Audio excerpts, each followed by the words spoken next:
Today I welcome you all for the 28th South Asian Climate Outlook Forum, SASCOF-28, and Climate Services User Forum. So it is our absolute pleasure to welcome you all again for the Climate Services User Forum. Now I call dignitaries on the dais. Dr. D.S. Pai, IMD. Dr. Sujata Sonik, IAS, Government of Maharashtra. Dr. Rupakumar Kohli, WMO. Dr. Anshul Agarwal, RIMES. Mr. K.S. Osalikar, IMD. Dr. O.P. Shrijit, RCC Pune. अभी कहाँ eco आ रहा है? अभी नहीं आ रहा है? सुनो ना, इधर आ रही ना, तू दूसरा ही माइक बता।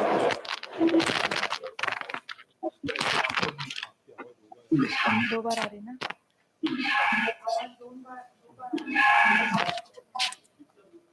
म्यूट है।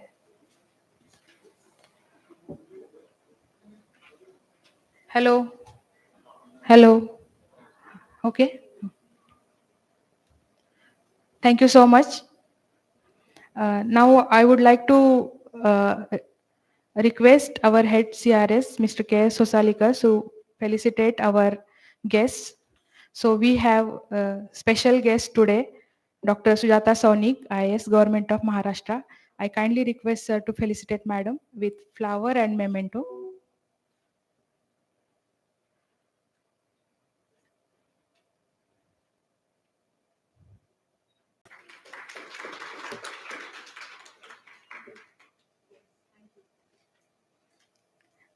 I request head CRS to felicitate Dr. Rupakumar Kohli, WMO.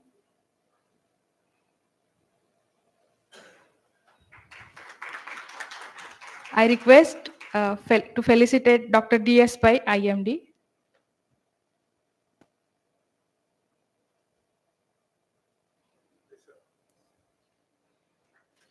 Now I request once again to felicitate Dr. Anshul Agarwal, RIMES.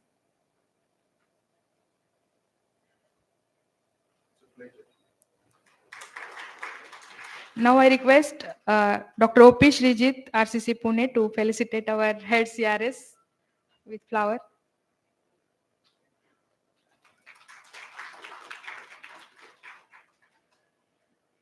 Thank you so much, sir.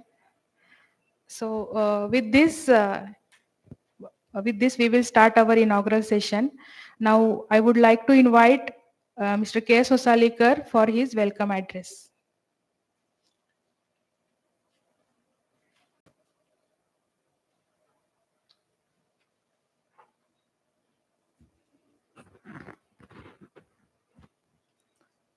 Thank you, Arti, and yeah, it will not be wrong if I say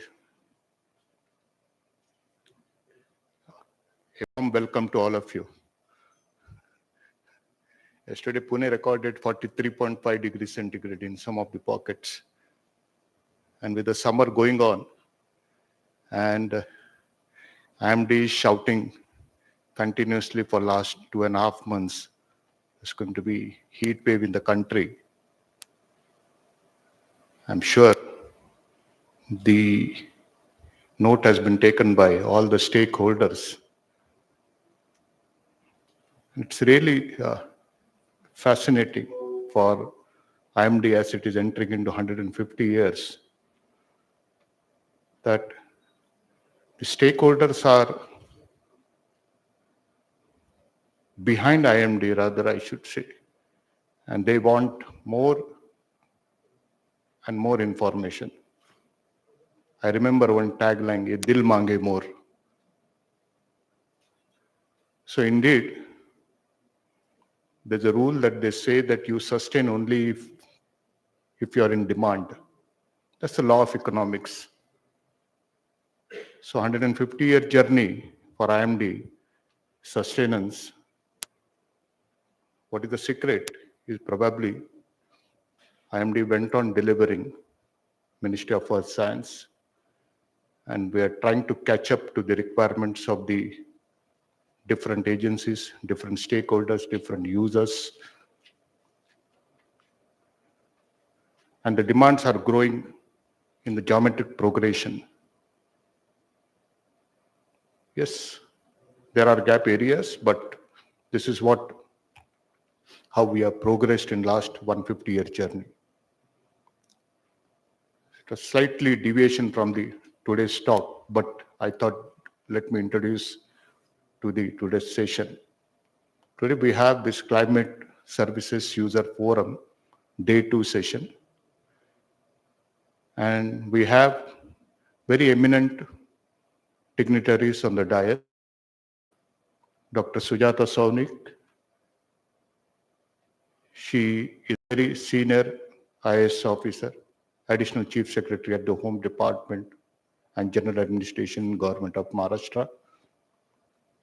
But probably if I introduce you like this to Madam, for me, it is injustice that I'm just telling something very less about Madam.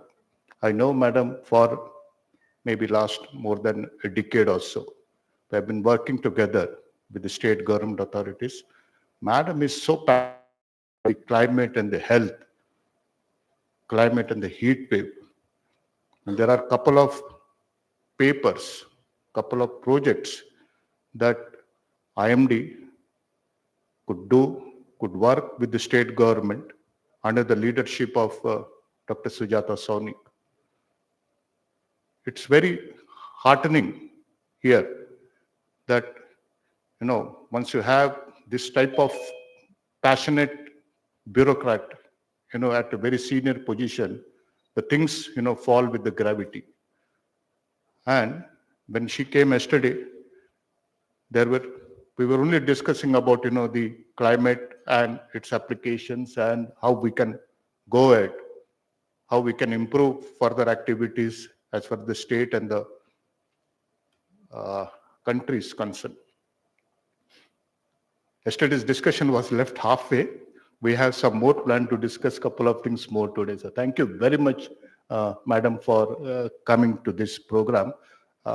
And I'm sure we have a talk here in the session after the inaugural, where Madam is going to talk about, her experience in the health department, especially related to the climate. We have other dignitaries on the dais here. Dr. Roop Kumar Khole is from WMO, a very eminent personality. Yesterday also you heard the words of wisdom from him. And he is also on WMO panel for the heat wave mitigation group also. So we'll be hearing today also from Dr. Roop Kumar, a very senior scientist. We have Dr. Pai, Scientist G from IMD headquarters, again a climate scientist and a very vast experience, especially in the seasonal forecast. Most of the things would be at his tip of tongue, rather I can say, as far as the climate progress, climate services are concerned in the country, and of course in the South Asia. Something very, a nice plus point that my department has. Dr. Anshul is from RIMES. Yesterday also he was there with us, and today and tomorrow also he'll be there. And definitely, as I was mentioning yesterday, that some people, they represent organization. At the same time, their personal touch, to any work, adds up to the value. So yes, I'm thankful, Dr. Anshul, for, coming down to India, Pune. And RIMES has been very collaboratively working with India Meteorological Department, Ministry of Earth Science, not only on this project, but various other projects, especially the SASCOF, what we're here, SASCOF-28 session. RIMES has been one of the very strongest support in all the respect, and many other programs that India Meteorological Department and Ministry of Earth Science has. RIMES has been one of the very strong component in our activity. So thank you very much. And of course, my colleague, Dr. Srijit, Probably I will say that he is a key member of the entire SASCOF that is getting arranged here, and his entire team, and all my South Asian country representative, DGs, IMD representative, Ministry of Earth Science representative, Dr. Joy from ICER, IITM colleagues, media, and all my colleagues who are here. It's indeed a great pleasure to meet all of you on this Climate Services User Forum. We discussed yesterday about the South Asia summer monsoon consensus, and this will be released. It is finalized. So what would be the monsoon and for the entire South Asia? That will be released today, madam, and the consensus were brought after a long deliberations for last couple of weeks, and yesterday it was finalized. So today we are going to release it after this inaugural session is over. So this will tell about how with the monsoon in the coming next 4 months, entire South Asia. And indeed, this is the 28th session. So I was talking to Dr. Rup Kumar and Dr. Pai yesterday. So we started the journey in 2009, 2010, and it started with a very humble beginning of one line forecast, and it has come a long way in last 15 years. And now the capability is such that all our South Asian neighboring countries have the capacity, they have developed the capacity to develop their own climate forecast for the season. They are able to exchange it, they are able to analyze it, they are able to correct it, they are able to value add it, lot of things, and of course the validation part with their observational network. And this is only not for monsoon, but entire year we are interacting with on different seasons. And of course, monsoon plays a very important role. So that's why we are here. And after a long gap, we are meeting in the physical mode. So it is indeed a great pleasure to see all our South Asian colleagues here who are really doing a wonderful job. There is a scope for improvement, as many of our colleagues yesterday also mentioned.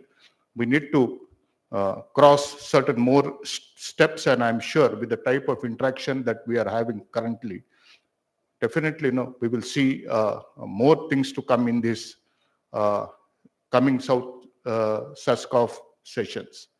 Today we are going to discuss about the heat wave, we are going to discuss about the health, we are going to discuss about the GFCS, that is Global Framework for the Climate Services, and also NFCS also. We are having some examples from NFCS, that is NFCS India, NFCS Ireland is going to tell about the success story.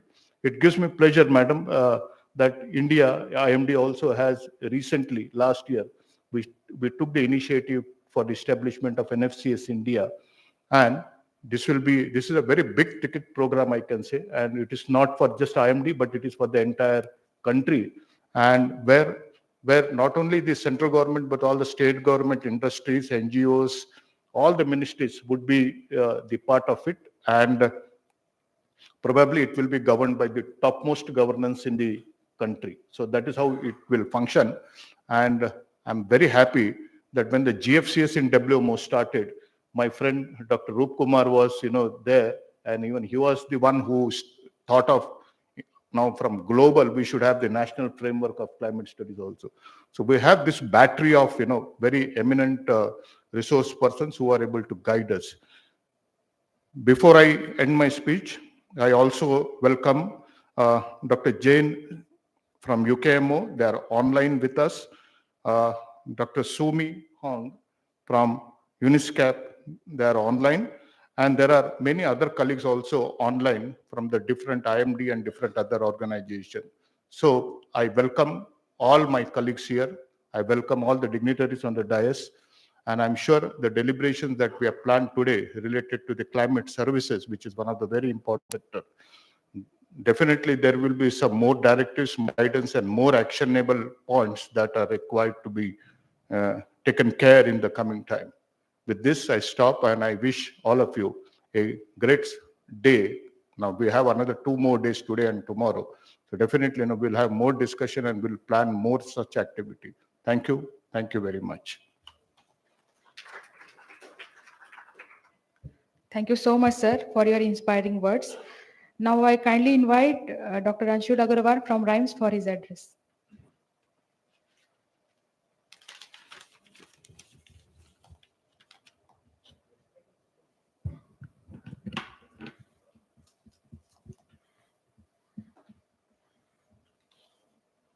Yeah, thank you. Thank you, sir, for inspiring word in the morning. And good morning, everyone.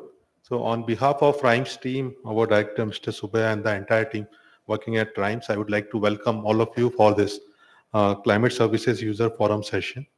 So Climate Services User Forum is basically a very important platform to communicate the seasonal outlook, which all our scientists sitting here from various South Asian countries, they do very hard work to generate this outlook and come up with this consensus outlook, which help in a lot of preparations in the region for the upcoming season. Since the monsoon is very important in all our South Asian countries, from the agriculture perspective, from economic perspective, and also from the disaster management perspective, as I mentioned today, that the heat waves are becoming very intense these days, and we are already facing in many parts, like in Bangladesh, it has become a very serious issue already in April. So for that purpose, the Climate Services User Forum become a very important platform, and last many years we are organizing it along with SASCOF. This is basically to increase the interaction of the various kind of user sectors who are participating here with the scientific community who are working on the outlook. So this forum basically helps to increase the interaction between them, to make them understand better the outlook which is being generated, the science which is behind it, the kind of uncertainties and the challenges scientific community is facing, and then the kind of the products, the quality products which they are coming up. So if you have seen in the recent past, the validity of this forecast has improved a lot. The quality has improved a lot. This, which has given a lot of confidence to the user sectors. So in many of the South Asian countries which are present here, there is also a process of National Climate Outlook Forum, which goes up, which they organize after the SASCOF process, where they take this the forecast from the outlook from SASCOF, as well as some more value-added products with more sub-national level scale information to communicate to the users like what the season is going to be. So that has become a very important process, and all participants who come for CSUF as part of SASCOF, so they become like a bridge between the scientific community and the user sector to like also to communicate this information to various user sector in a more more in a different language which can be easily understood by the user sector, so that they can gain the confidence and also make some actions based on that. And also, as sir has mentioned, so in last 14 years of SASCOF process, so it has come like a lot of demand has come from the user sectors because of the increased awareness, increased importance of the weather and climate information. So from that, for that perspective, like there is a continuous evaluation in the SASCOF process also, the way the outlook is generated. So as yesterday Rup Kumar sir mentioned, when the SASCOF was launched, the outlook used to be one line statement, but now it is goes with like 15 to 20 page of document along with the outlook, so that the users can understand it in a better way, as well as like whatever the doubts can have, they have the whole repository of the scientists who are working behind it. So all this information is shared on a regular basis with all the participants, so that you can have a better understanding of this outlook and you can make maximum utilization of this outlook, so that all the hard work put by our great scientists here can be made for the application. So basically, this is the main purpose of this user forum, and for that purpose, like the whole scientific community is looking forward for the support from the user sectors to come up forward with all their doubts, the kind of concerns they have with the outlook. They can have a good discussion here, and together we can make the maximum utilization of that. So with that, like I would like to welcome you again to this CSUF session, and looking forward for the great discussions for during these 2 days, so that we can have a better understanding and a better confidence on the outlook which is being generated. So thank you everyone, and welcome to CSUF session. Thank you, Dr. Anshul. Now I request Dr. Jane Strachan from UK Met Office to deliver her address.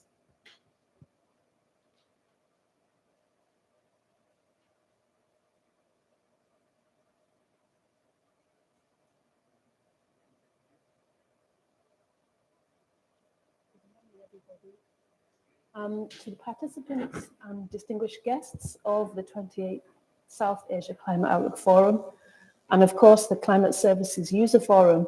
My name is Jen Strachan, and I'm the Head of International Climate Science and Services at the UK Met Office.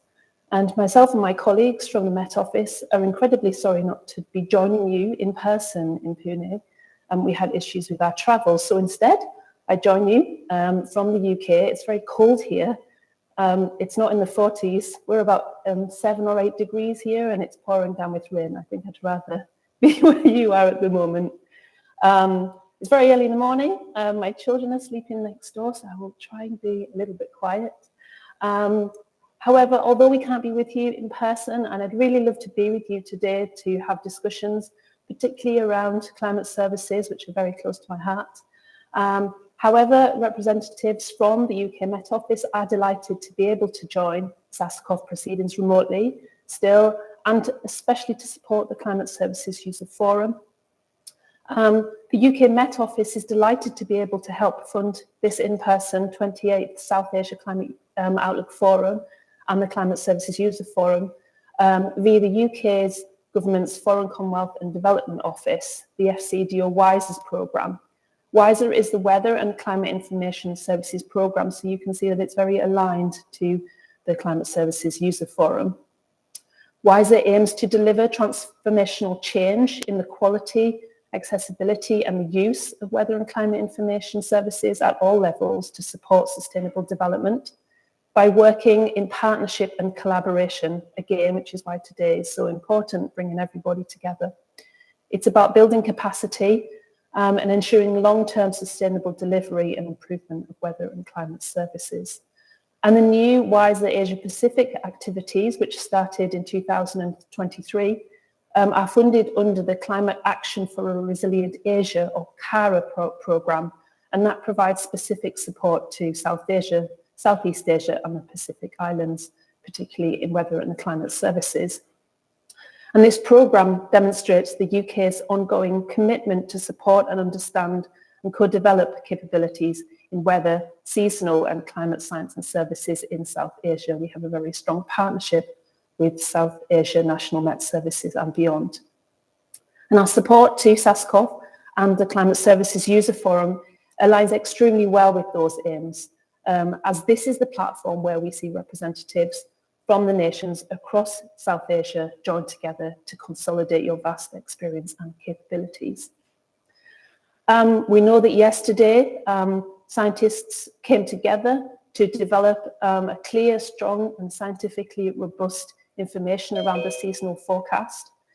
But to me, the next 2 days are especially important, as the value in the weather and climate information is only realised when it's in the hands of those who can make societal decisions with it. For example, those from the health sector, the transport sector, the agricultural sector. The magic happens when we bring those who are developing the climate information together with those who are using the climate information in critical decision making. About 20 years ago, when I was a PhD student studying tropical climate science with Professor Julius Lingo, who many of you will know, I started to question what I was doing. How does this information, how does this climate information get to the people who can actually make decisions with it?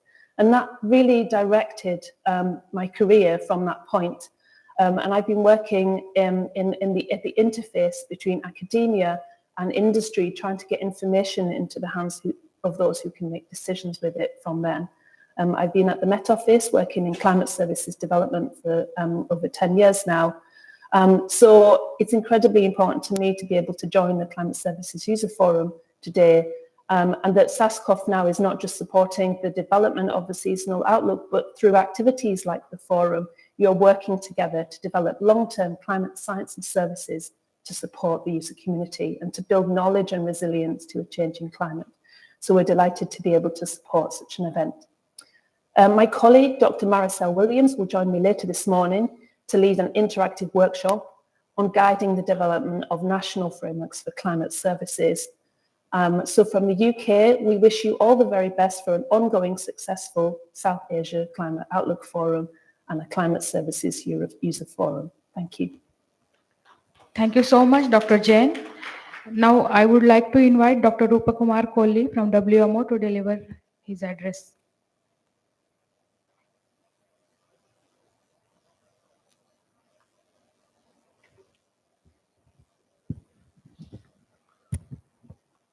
dignitaries on the dais and friends. Thank you for the opportunity to speak before you. First of all, let me compliment SASCOF for successfully organizing the climate services user forums over the past several years. Having been associated with SASCOF right from the beginning, I can say with confidence that SASCOF actually pioneered the concept of climate services user forum. Actually, because I have seen the regional climate outlook forums around the world, but nowhere you will see this kind of systematic approach to actually deal with the user-related aspects. When we say user, actually it's a very simple term, but at the same time it's highly complex. From the Prime Minister onwards to a small farmer, all are users. But when we actually look at the information that they need for the decision they want to make, it's a very complex array of information that we have to actually put together. So in that sense, a climate service user forum cannot deal with the entire gamut of issues that are related to providing information to the users. So this was actually recognized quite well by WMO when they were actually developing the global framework for climate services. So there is an entire component or pillar, what we call an user interface. So the user interface platform is essentially the place where users get the information that they need for taking decisions in any climate sensitive context. But at the same time, actually, if we go to any user and ask them what exactly they need for taking a decision which is related to climate, they have no idea. They can't really specify a particular product that will help them. So in that sense, the forum actually plays an important role in actually bringing the information providers and the information user together to understand each other, basically. So what we need to do is to understand how users take decisions in a climate sensitive context and what are they doing now. And can we, with the modern understanding or advances in climate information generation, can we improve the way in which they are taking decisions in climate sensitive context? Can we actually provide an incremental benefit? So that is where the user forum actually brings these together on a kind of on the same level. It's not that one is actually taking the information and the other is providing the information. It's actually an interactive process. And the interaction also helps the climate information providers to improve, to innovate additional aspects in the way the climate information can be provided. So that is where the user forum plays an important role, but at the same time, on a regional scale that we have, like the SASCOF, you can't really bring all the entire range of user communities into one forum. So this is more of a thematic discussion where we actually deal with or try to highlight certain aspects which need to be tackled at different levels. For example, for a big country like India, every state is like almost like a separate country if you look at some of the global countries that we are seeing. So at the state level, at the district level, you need this type of forums to cascade into the various levels and provide the information that is closer to the decision making that is being practiced at different levels. So that is where I think we need to make sure that the user forum is replicated at different levels and help with that, with the optimal utilization of the information that we are able to generate is being applied at all levels for the benefit of the society. So for this, as part of WMO's activities, I have been closely associated with that. They have a commission called Services Commission. So as part of the Services Commission, there is a committee on climate services. In the climate services, you have different groups dealing with generating the information and groups that actually apply the information for decision making. So in the recent structure, WMO has decided to actually combine the groups that are generating information and that are actually applying the information. So that way we need to bring together the two communities for the best possible climate applications and services that we can implement. And finally, what I would like to suggest is that, Madam, we discussed this earlier. Language is a very important aspect in actually communicating climate-related issues to the common people. So that is where we need these forums actually also be taken up in the local languages to actually to reach the end user or the last mile. So that is where I look forward to some support by Madam for helping us to try to actually conduct similar forums in local languages and also deal with the common people. So in this, actually, we have the technology also coming in with the AI and AI-related chatbots. It should be fairly advanced to actually, user can ask any question related to climate in any way they like, in any language, and we should be able to provide an answer almost in an automatic way in the same language and also in the same type of information. So that is where actually the technology also is advancing, and we should make best use of that to get into that mode where people get all the information that they need at the tip of their fingers. So that's how we need to work towards a more advanced style shape of the forums. With that, I once again thank you for the opportunity to share my thoughts, and I look forward to some new ideas that can be generated as part of the user forum discussions. We have some innovative sessions coming up, and I'm really interested to take part in them. Thank you. Thank you so much, sir, for your guidance and support. Now, I would like to invite Ms. Sumi Hong from UNESCAP to deliver her address to the event. Distinguished guests, ladies and gentlemen, it's my pleasure to be speaking on behalf of Janjay Srivastava from UNESCAP, who unfortunately could not attend today's session. I would like to express sincere gratitude to the India Meteorological Department for the kind invitation and for the organization of this session. Climate change is making the severity of natural hazards even more common and intense. And in the first quarter of 2024, the SASCOF members have experienced 9 natural hazard events, including flood, storm, and extreme temperature. The early months of this year have also proven to be unprecedented in terms of global temperatures, with a strong likelihood of surpassing the records set last year. And so far, this year has been marked by significant anomalies when compared to the same period in 2023, with 3 times the greater number of deaths and 150 times more people affected for the same time period. And the most notable of these have been the early onset of extreme heat waves, which is still sweeping through South Asia and Southeast Asia. The projected impacts of these climate irregularities will be immense, immediate, and grave.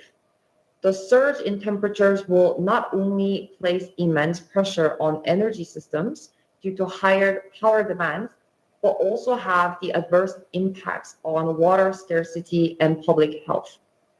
Concurrently, agricultural sectors across the region are most likely to face the daunting challenges of crop failure, which threatens food security and livelihoods. Since last year, our team at UNESCAP have been working on developing an impact-based forecasting automation tool, which is compatible with seasonal forecast data released by regional climate outlook forums, including, of course, that of SASCOF. The motivation behind the development was to support the easy and seamless translation of the likely seasonal forecast into impact, accessible for everyone. And we are happy to be able to share this tool shortly using the consensus-based seasonal forecast of SASCOF-28 for the months of June to September. My colleague Shashwat, who is the key engineer of this tool and who is also present in the room today with you, will be undertaking this demonstration in the session. Impact-based forecasting, implementing early warning for all, and its translation into anticipatory action are all examples of transformative adaptations needed to strengthen disaster resilience in Asia. And to achieve this, countries must work together to improve observations and forecasting by investing in climate and weather services, not only on a national level, but as a region.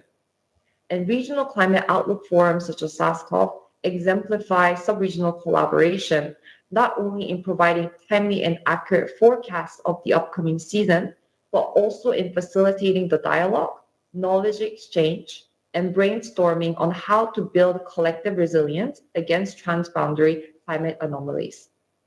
Operationalization of impact-based forecasting and anticipatory action, and taking it to the next level to account for sector specificities is critical.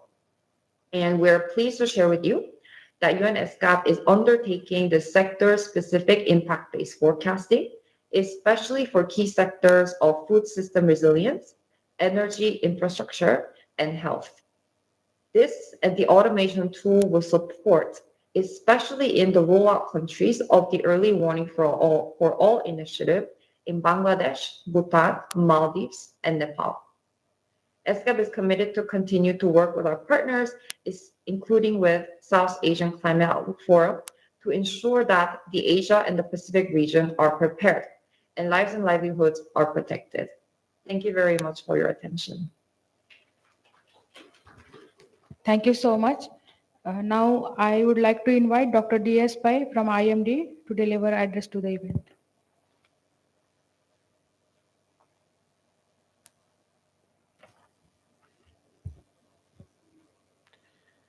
Distinguished dignitaries in the dais, my dear friend from SASCOF countries, IMD, CDAC, IITM, and media.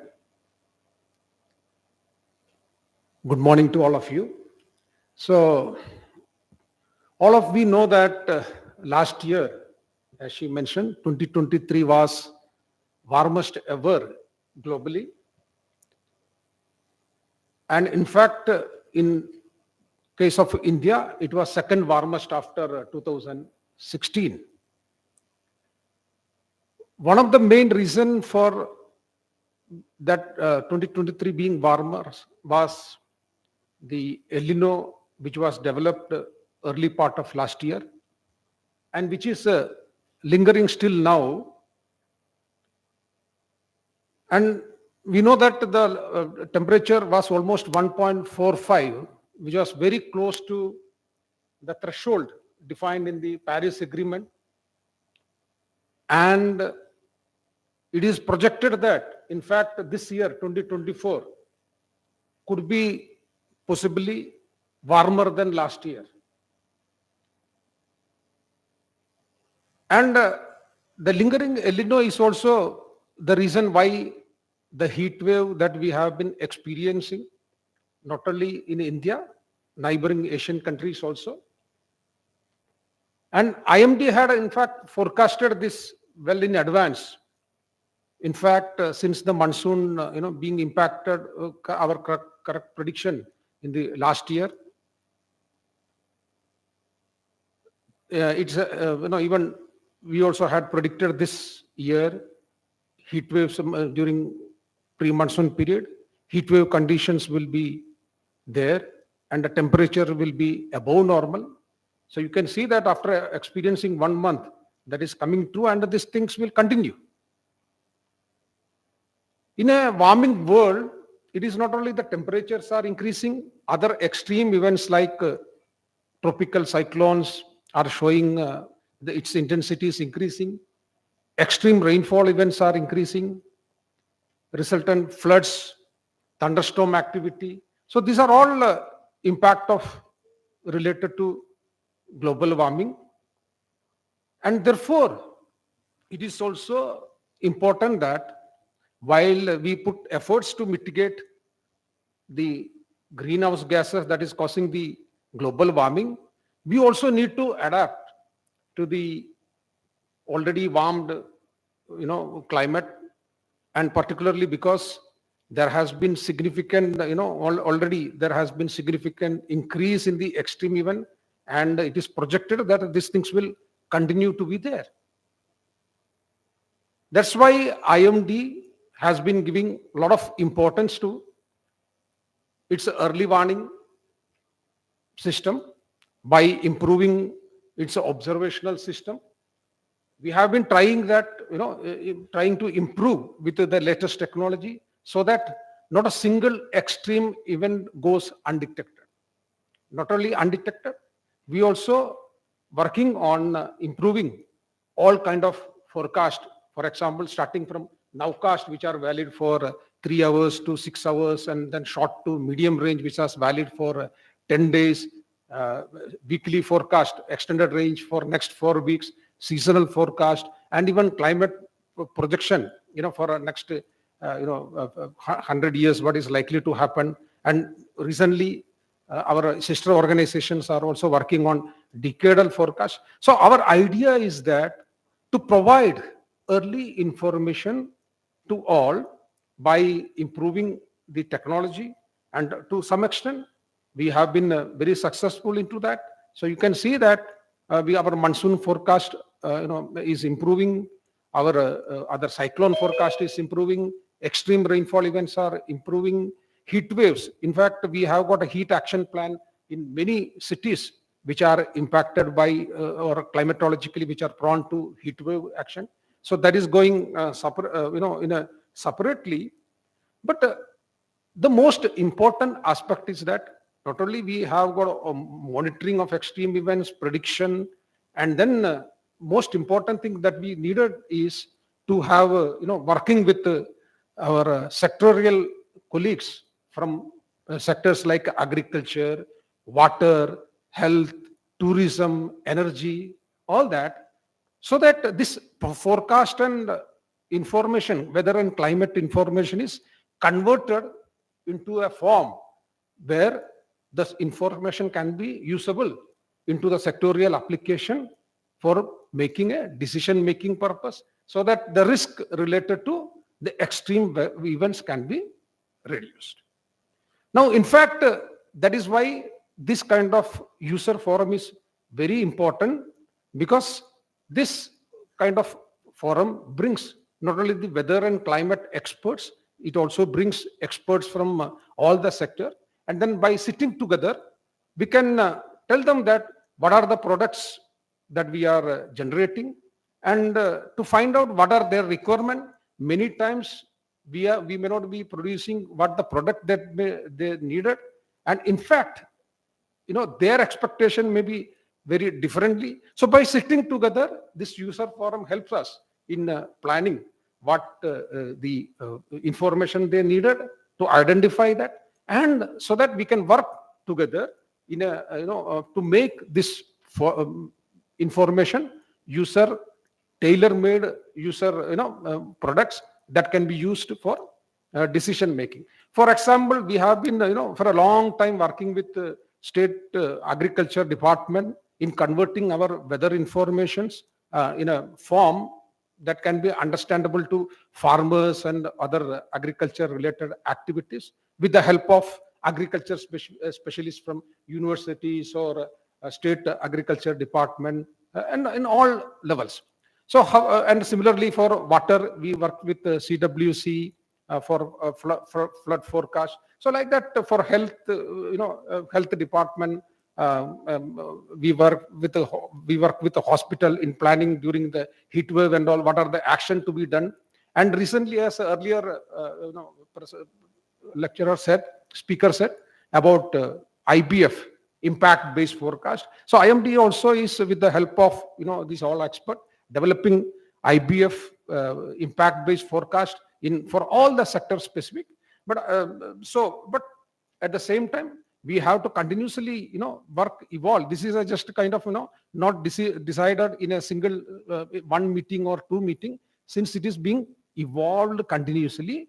And also, not only we generate all the information, this has to reach to the last mile users actually. So we also need to, find out what are the technologies readily available for disseminating this information to last level, this thing. So by coming together in the user forum, we can understand the best practices from not only now people have come from various countries, we can understand what are the best practices they are using, we can share our practices. So thereby we can improve each other and help each other. So I hope that the SASCOF user for meeting today will help us having a better interaction and come up with some recommendation how we can go about not only regional level, national level, and also the sub-national level. We have to work together. So I hope in the next today and tomorrow's discussion, we will come up with actionable some recommendation and work towards helping our society, helping in reducing risk related to weather and climate extreme event. Thank you. Jai Hind. Thank you so much, sir. Now I would like to invite our chief guest, Dr. Sujata Sonik, Madam, IS Officer, Government of Maharashtra, to deliver her address to the event.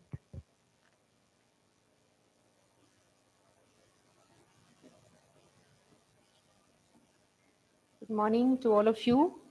I'm actually very honored to be here as a guest with all this room full of scientists and people who are doing so much research. Also, a very warm welcome to all the delegates who have come from outside India. Pune, as you know, probably has been a beautiful city. And right now it is in the middle of a heat wave.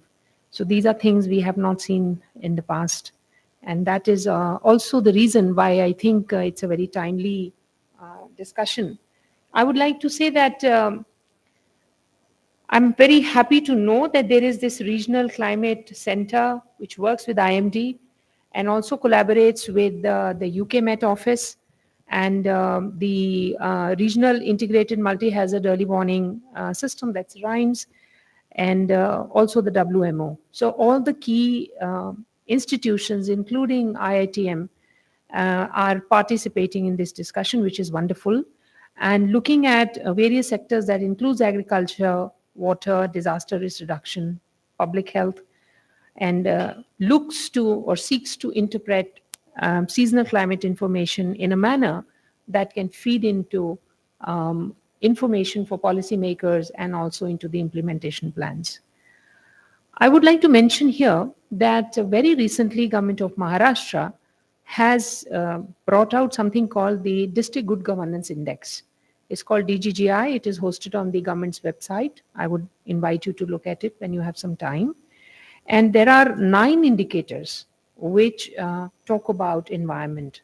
And I would actually like to partner with SASCOF and RHIMES and WMO IMD, particularly IMD, Dr. Hosalikar, if I may say so, in looking to improve how these indicators can be made more meaningful to not only the district administrators and the district administration, but also to the people. Because I think often we forget to share knowledge and learning with the people.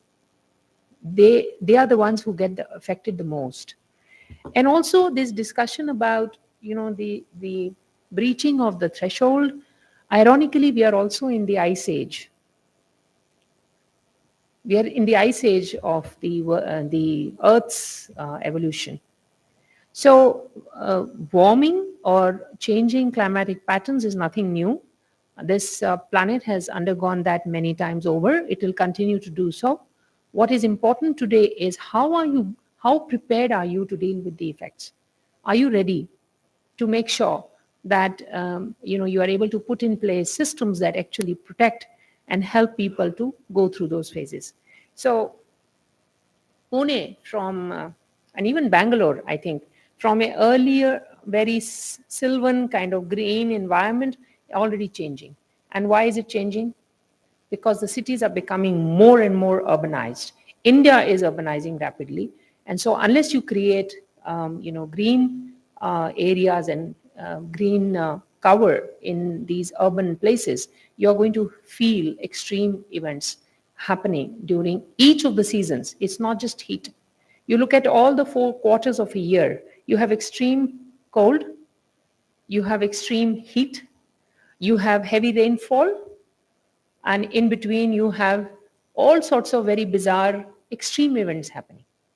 So every month and every season is different. It's not just one season. So we need to work together to bring together all the science and research that we have understood and we are working on to take it closer to the people. And as a representative of the government, I am happy to be part of this discussion. We definitely recognize the urgency of the issue. We are trying to take initiatives to mitigate climate impacts and build a more sustainable future. And one of the examples is the DGGI. In addition, we are looking at making sure that our buildings are more eco-friendly. They are green buildings. As a rule, government buildings are green buildings. And we are looking to promote energy efficiency and also resource conservation. Some of the examples that you see around you is promoting integration of vertical gardens, especially under all the new infra that we are building. And infra building is necessary given the size of the country and the size of the population. So there's no two ways of going about it. You will have more highways, expressways, and coastal roads, but we can definitely create more green spaces within these urban infra. And I would like to just throw some ideas at you. You may be better at suggesting the, options than usually we who are working in our routine functions. Is why are our taxis black and yellow? It's time we could change the color of these taxis to blue and white or green, maybe. Why are the buses red?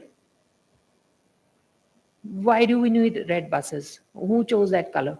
Or even if it was chosen and it was useful at that particular time, today we could change the color, go green. Also, you look at the pedestrian stripes on the roads. Why are they black and white? They could be green and white. So why is it that we see these things around us, but we don't want to do anything about it? So suggestions. Scientifically, I'm told that, black and white actually absorbs more heat and then reflects it back. So it adds to the warming of that area. So can we work with some technical institutions like the IIT to come up with better ways of making our urban spaces more green? And I'm told there is this Nerolac white paint. It's a heat-resistant paint. It was initially developed in Japan, and I'm very happy to note that the Japanese Meteorological Organization is also here. And then Nerolac bought this technology, but we don't use it enough. So we need to promote these kind of innovative products that are in the market. And how we are doing it is that, for example, we are going in for a massive expansion of our prisons, believe it or not, but we need more prisons. And we are trying to go green while building those prisons and using this particular paint on the roof. So these kind of, I think, initiatives can help us move forward and to specifically address the issue that Dr. Kohli mentioned earlier about language being a barrier. So I would request that please connect with Professor Urmale. He's in IIT Mumbai. And there's a whole center in IIT Mumbai that works on translation into various languages. This is various Indian languages. So anybody who has something to say and convey to the general public can use services of the IIT Mumbai and bring all of that material into more public domain. And I would definitely welcome any collaboration that I can have on improving the DGGI. So we rolled it out last year on Good Governance Day, which is December 25th of 2023. We are now heading into the first quarter of 24. So if anybody has suggestions on how this can be improved, including, you are all talking about taking forecasting to the people. So if you can give me somebody who can work with me to make sure that the forecasting is actually made available to the people, I will definitely work on including it in the DGGI. I look forward to many interesting discussions for the little time that I am here today. And I'm again very grateful to the organizers, especially Dr. Hosalikar, for extending this invitation to me. And I look forward to interacting with you and learning from you as to what is it that we could do differently in the government. Thank you so much, and my best wishes for the conference. Thank you so much, madam, for your insightful speech. Now I would like to request Dr. O.P. Srijit, RCC Pune, to present vote of thanks.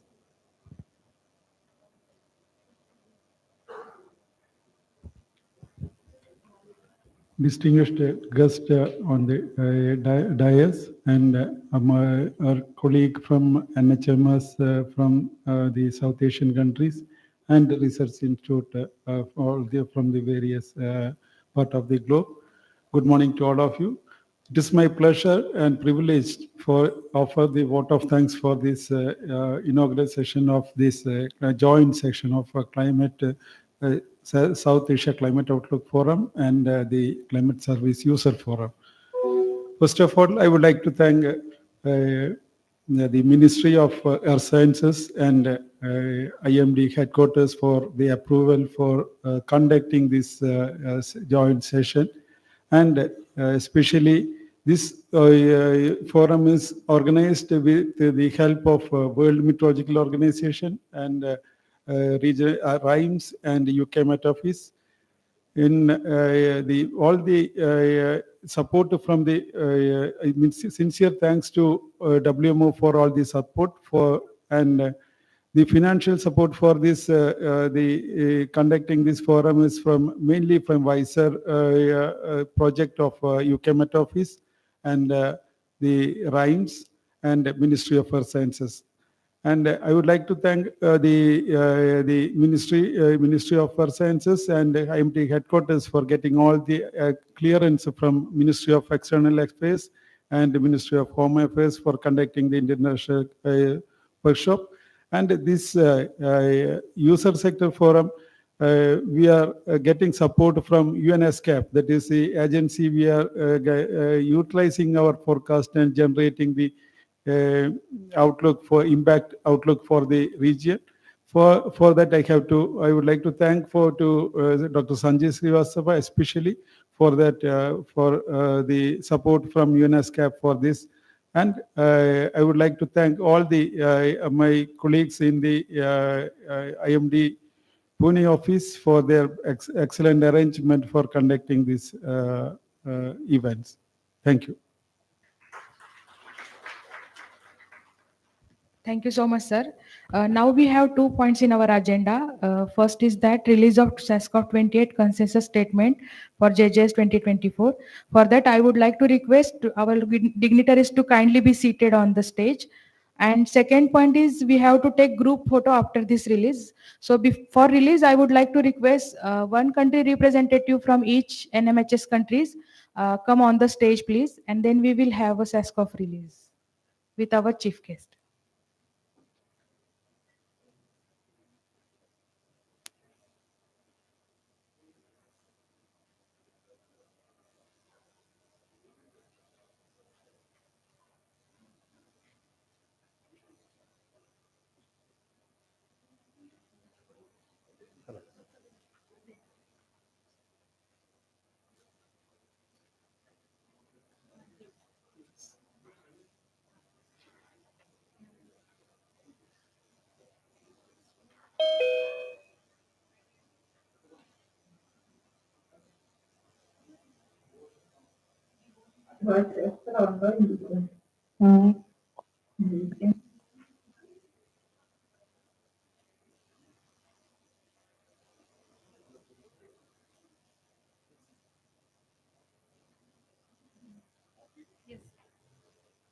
So everyone is ready. So Okay, so I would like to request our colleagues from JMA and WMOLC to join the SASCOF release, please.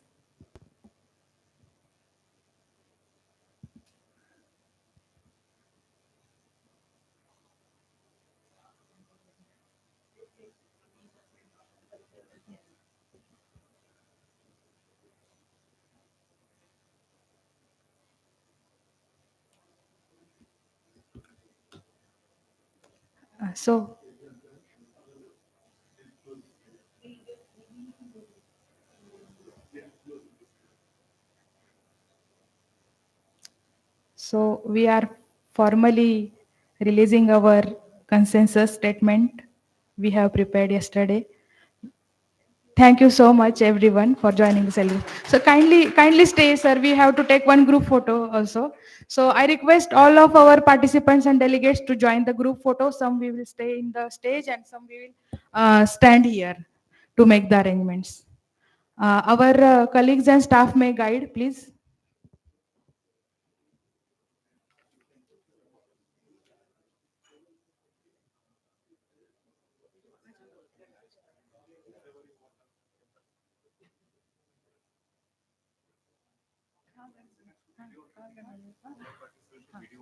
ये निकालो ना फिर. हाँ. I request our online delegates and participants to please make their video cameras on for a while. We are taking group photo.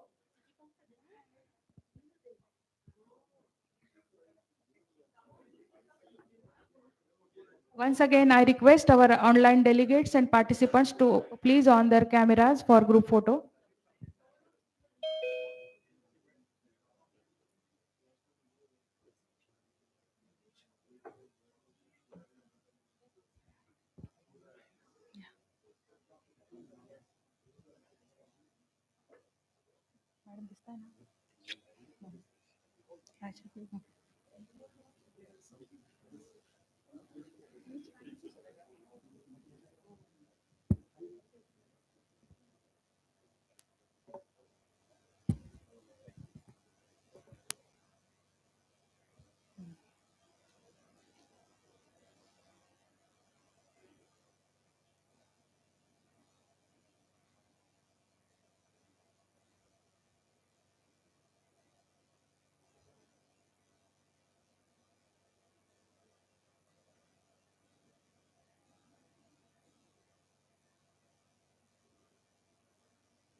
Okay. So there is one announcement. So now we will start our next session immediately because after this SASCOF release, we will have SASCOF presentations and talk from our chief guest. So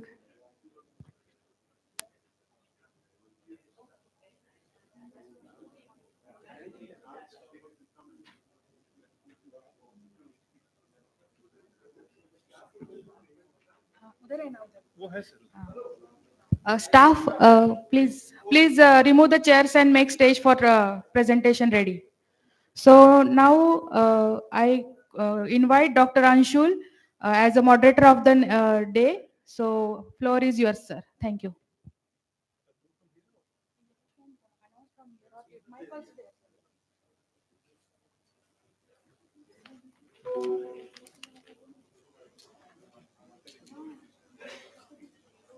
Sharing this session. No, directly it is moderated. No, there is Dr.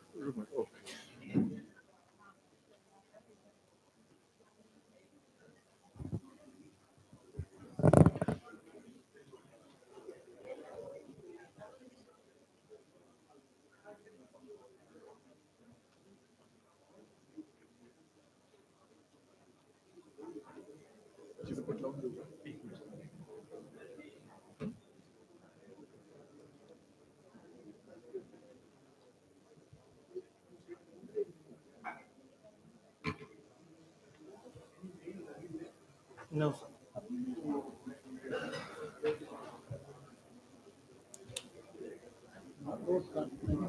Flats so all mountain slopes, see, earlier when we go partially in Suslo, like a forest. Even now, we have good greenery, even now. Many people are surprised that we have so much greenery.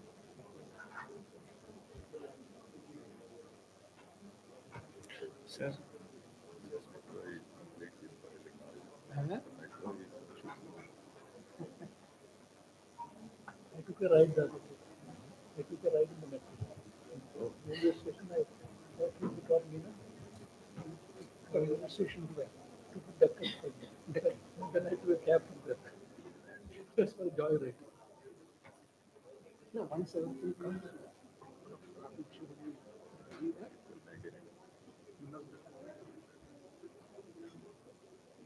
Then I'm not sure.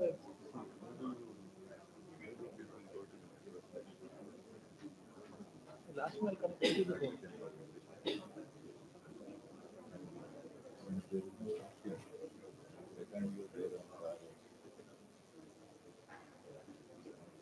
RCC Pune 1 to 3.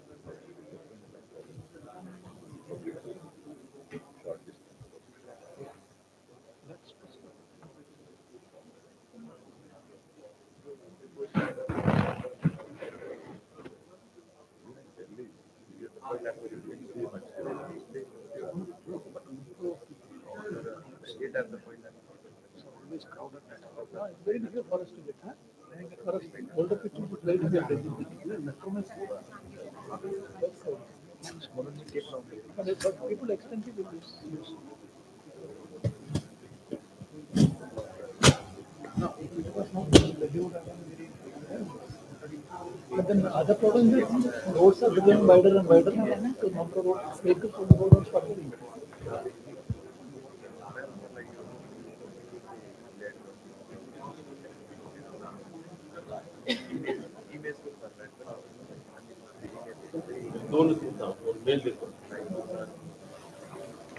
So good morning, everyone. So we'll start our first session, that is about the presentation of consensus outlook for JJS 2024. So to chair this session, I would like to request Dr. Rup Kumar Kohli sir from IITM to please take the proceeding for this presentation, sir. And Mr. Ranjan to be the rapporteur to take the notes for this session. So Kohli sir, floor is yours. Thank you, Manshul. We have this session basically on the presentation of consensus outlook for this summer monsoon season that was just released. We have three presentations in this session. Of course, one actually is a thematic presentation by Dr. Sujata Soni. But two presentations essentially dealing with the SASCOF-28 consensus outlook and also the impacts associated with the outlook. We are actually quite a bit delayed in the schedule, but I hope we'll be able to cover all the three presentations in the way they were planned. So first I invite Dr. Srijit to present the SASCOF-28 consensus outlook.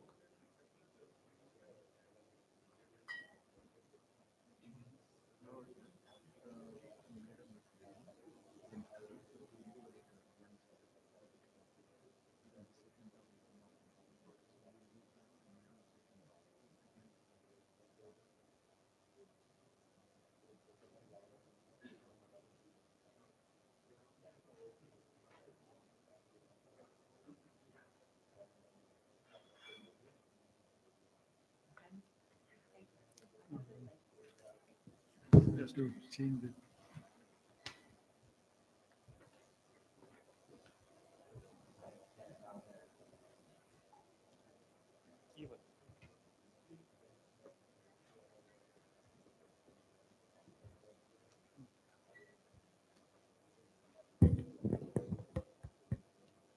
Good morning to all.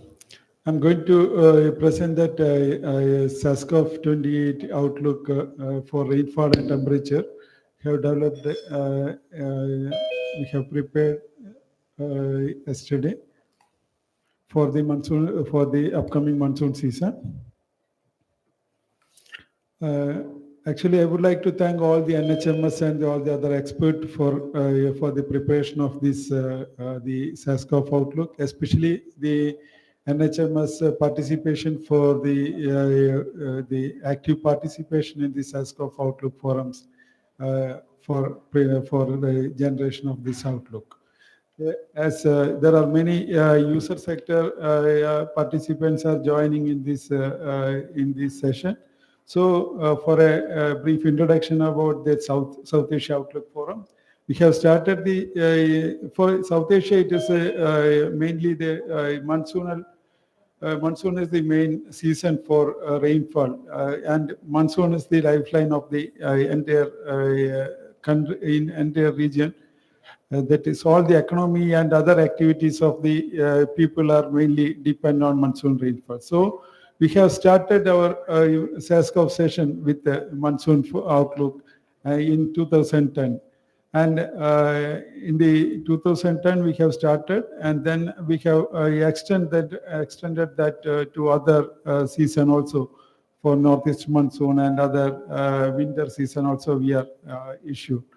There are 27 SASCOF conducted in past, and out of that many SASCOF we have conducted in the other countries, neighboring countries also. For in the beginning we have to develop the capacity building activity for the seasonal forecast. For that we have conducted this training as well as the SASCOF session in most of the South Asian countries. And in Pune also we have conducted 4 times. And the one success of this SASCOF session forum is that the more collaborative joint activities between the very NHMS as well as the other user agencies like Food and Agriculture Organization, IMI, and other water sector and other organization also. We are actively participated in the SASCOF forums. Along with that SASCOF forum, we are conducting user sector forum also in many. This is the one key success of this. We have to improve our forecast also based on the user suggestions that in the past we have done. And the SASCOF forecast also we are generating this outlook based on the objective seasonal forecast guidance of WMO. That is our main the procedure. For objective procedure, we are following this SASCOF. In the beginning, we have used more subjective the forecast we have generated, but 2021 onwards, this is almost a fully objective forecast, we can say. This is the forecast verification for last year outlook. We can see that many regions we have indicated that below normal rainfall. Mainly, most of the climate models are indicated that El Nino, strong El Nino is there. According to that respond, we supposed to get very good, very less rainfall over the northwest region of the South Asia. However, but the ENSO impact is compensated by the Indian Ocean dipole, the other phenomena in the Indian Ocean. So the ENSO impact was less. So we got very good rainfall in the northwest also. In the current scenario, we have the weak El Nino condition is prevailed over the Equatorial Pacific, and the latest forecast indicating that the chance of development of the La Nina during the upcoming in the end of monsoon season. And the Indian summer monsoon rainfall we can take as proxy of this for the entire region. You can see that the time series of rainfall is shown here. You can see that the most of the below normal rainfall years is associated with the El Nino, and during the La Nina year we are getting very good rainfall. And if you can see that previous composite anomaly of rainfall, we can see that during the La Nina years we are getting more rainfall during the La Nina years over the Indian region as well as the South Asia also. And if we consider that the last since 1951 onwards, all the La Nina years, most of the La Nina years we received very good rainfall except in 1974 and 2000. And most of the year, that is, I have marked here in red color, that is indicating that La Nina preceded by the El Nino year. Most of this year we can consider that is very good rainfall we received over the Indian region. And Indian Ocean Dipole forecast, we have it is indicating that positive IOD is going to develop during the monsoon season. And the other climate forecast from the other international center also indicating that IOD is going to develop. And other factor like Eurasian Northern Hemisphere snow cover extended in the winter, that is inversely related to Indian summer monsoon rainfall. So that is below normal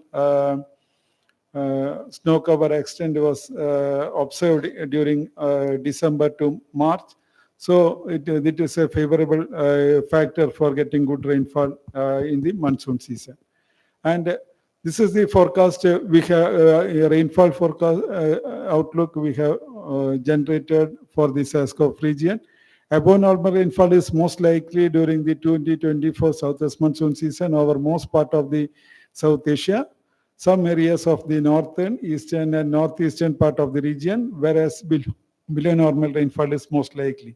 The seasonal rainfall is most likely to be normal or climatological probability over the remaining part of the region. And as far as maximum temperature is for outlook, it is indicating that most region the maximum temperature most likely to be above normal or most part of the region, except some isolated areas of northern, northwestern and southern and eastern part of the Asia, where normal to below normal maximum temperature most likely. In the minimum temperature outlook indicating that during the season, above normal minimum temperature are most likely over most of the entire part of the South Asia region. And this is the summary. Above normal rainfall is most likely over most part of the region, and above normal maximum and minimum temperature are likely over the most part of the South Asia during the summer monsoon season. And currently El Nino conditions are prevailing over the Pacific Ocean, and La Nina condition may develop during the monsoon season. Thank you. Thank you very much, Srijit, and also helping us save some time. Actually, there is a slight change in the program. We have only one more presentation. We don't have a presentation on the impact outlook, but I think that information will be available tomorrow in due course tomorrow. Before we go to the next lecture. Dr. Srijit, I have one question. Yes, Soma.